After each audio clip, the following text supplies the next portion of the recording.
Hello, in this video you will learn how to use the Sumproduct function.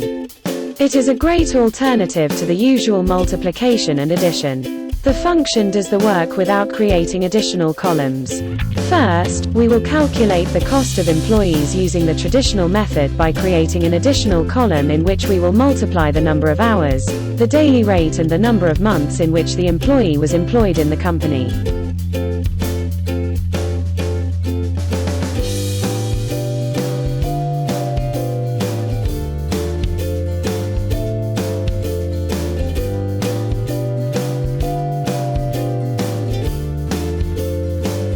Now we're going to add up the products to get the sum.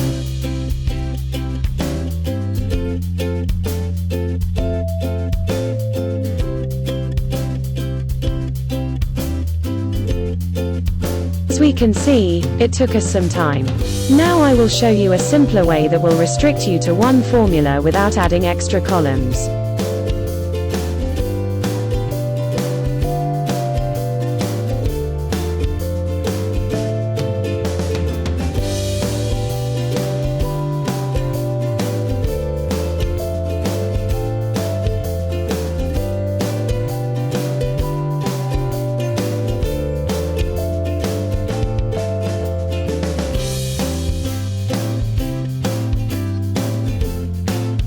Result is the same. See how simple it is.